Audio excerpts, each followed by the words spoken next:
What is up, Packers fans? And welcome back to another episode of the Daily Draft, brought to you by our good friends at Badger State Brewing in Green Bay, Wisconsin. And today we are breaking down Marshall Edge Mike Green. Mike Green, one of the stars of the show at the Senior Bowl, and we all know how much Brian Gutekunst and the Packers brass love the Senior Bowl and love guys that show out there. And you might think, well, that might lead him to Mike Green. It might not.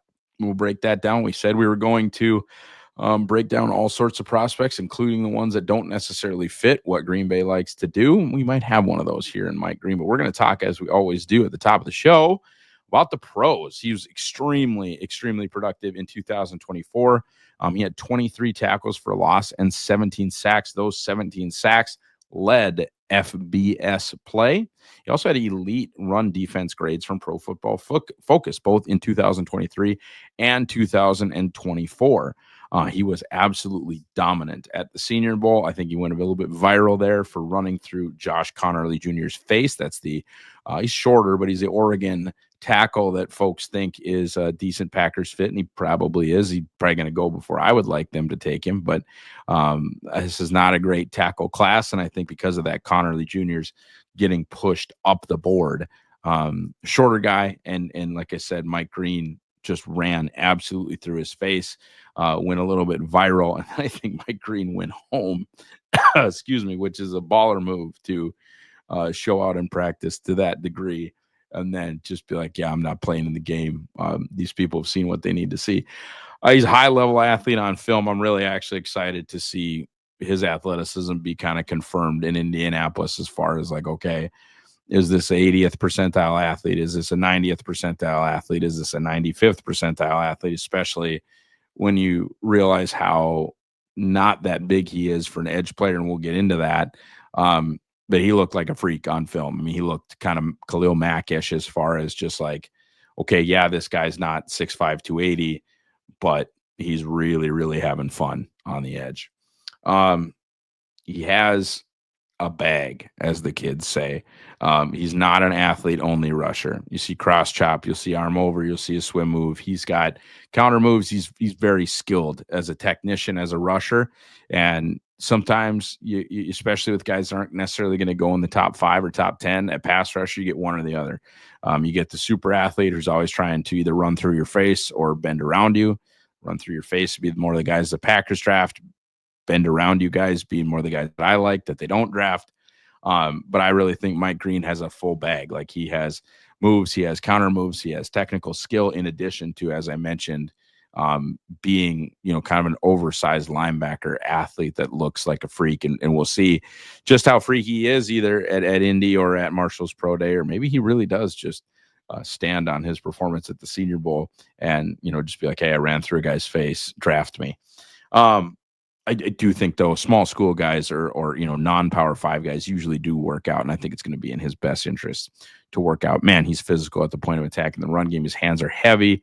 You can see him shock guys when he decides to shock guys, and we'll get into that in the cons as well. But he's a physical football player, and really, I mean, that's what he is. He's a football player. I mean, that is a compliment. Some guys, oh, he's a football player. Well, that can mean he's not that athletically gifted and he just tries hard. No, he's just good at football. And, we'll see once he gets up against some bigger competition, but bigger competition is what the Senior Bowl is all about. And I don't think it would have been possible for him to pass that test with any more flying colors. I would say too, just because he's not an effort-only guy, it doesn't mean that he doesn't have a motor. His motor is tremendous. Effort is across the board when watching film. Very high-level guy. When you talk about try hard, give a crap, all that stuff, especially that you want on defensive player in a pass rush, you clean up sacks, second effort sacks. Yes, the most important thing is being able to beat a tackle and get a sack on that first move, right? 10, 12 times a year. You're a Pro Bowler 12, 15 times a year. You're an All-Pro 15, 18 times a year. You're Defensive Player of the Year. That's kind of how the scale works. But those cleanup sacks, the effort sacks, the pressures, those things are important too. You're going to get a lot of motor out of Mike Green. Cons, size. He's the size of a 3-4 outside linebacker. 4-down teams like the Packers are potentially crossing him off the list just because he doesn't have the length. He doesn't have the size. He's not tiny, right? But he's the size of a 3-4 outside linebacker is how I would describe him. Level of competition.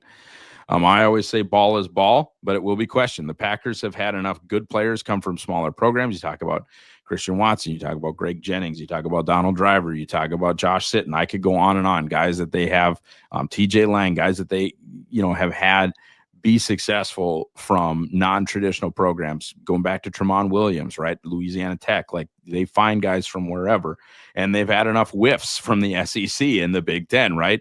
I don't think they're that happy with Josh Myers. I don't think they're that happy with Quay Walker or Eric Stokes. Like, ball is kind of ball, but the Sun Belt's bad.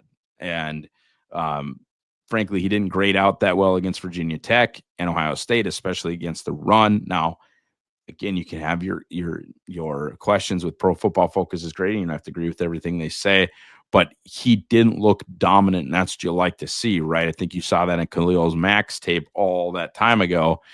You did see him dominate when he got to play against the big boys. I didn't necessarily see that from Mike Green, and I think that can go as a tick against him. But I tell you what, this is going to be a short list of cons because I think he's a good football player. The last thing I'll say, and this is the third con, and that's the end of the list because I really like Mike Green. He's sometimes not an edge setter. And depending on the call, that's going to be important in Hafley's system, right? I see him hopping outside. I see him ducking inside. He's not often setting the edge. Now, Hafley's system, especially if it's a single high shell, it's actually the defensive backs, the outside guys at the second level that are contained, and he's a spill player, so that's not as big of a deal. 3-4, your edges are your contained guys, and that would be annoying. So, again, it's not great to jump inside and outside of gaps. We saw Quay do it. We've seen mistakes made, right, by the Green Bay Packers in run defense by jumping out of gaps and not just holding the point of attack. You do see that occasionally on Mike Green's film. As I said, though, guys, this is a short list of cons. This is a good football player. Packers fit. He certainly fits a need. I would be excited for them to add him. He does remind me a little bit of Clay Matthews. With that said, he's shorter and lighter than the edge guys that they have taken since the Dom Capers true 3-4 days, right? Like, I think Nick Perry was 6'3". Now, Nick Perry was huge, right? But I think Nick Perry was 6'3". Obviously, they took Vince Beagle, took Clay Matthews, took real outside, like even Carl Bradford, who was smaller than that. Excuse me. They took those more hybrid type guys, and then they stopped doing it, right? They started taking your Lucas Van Ness. They started taking your Rashawn Gary. They started taking your 270-pound long edges. Brian Gutekunst has said they want to be big out there. He isn't big, and he might not be on their board. Now, there comes a point when they start to get rid of those thresholds, but someone will take Mike Green before Green Bay will start bending on a threshold, unless they've changed their mind and they want to diversify their pass rush. Talked about it last year when I tried to get them to take Chop Robinson, or tried to get them is dramatic. They're not listening to me, but pushed for Chop Robinson, pushed for that type of a player. Again, who knows?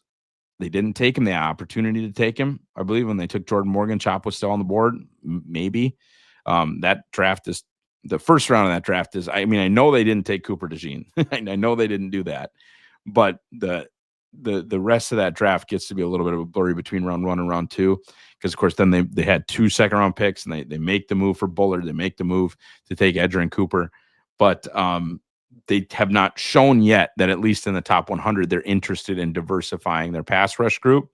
And Mike Green would certainly be that, because he is not that real true 4-3 edge like a Shamar Stewart would be. And we'll, of course, cover Shamar. I think he's one of the more likely Packers picks. We'll cover him as we get down the road here on the daily draft. Overall, on Mike Green, late round 1 grade, big riser after the Senior Bowl, so productive. I wanted to see that against high-level competition. I don't think very much of the Sun Belt. And man, he whooped higher-level competition. So that got about a half a round bump from me, right? He was in the mid-50s. Now he's 33rd player overall. That is where I have Mike Green. Guys, buy the Green Bay Draft Guide, man. Buy it. $1 off with promo code DAILY. It's a great way to support us, great way to support everything we do at Packer Report and everything I do here at the Daily Draft. Other than that, do everything you're supposed to do here on the Pack a Day Podcast YouTube channel. Like, subscribe, click the bell, get the notifications so that you can get every ounce of Packers content you require on a daily basis. Have a great rest of your week, guys. Go Pack, go.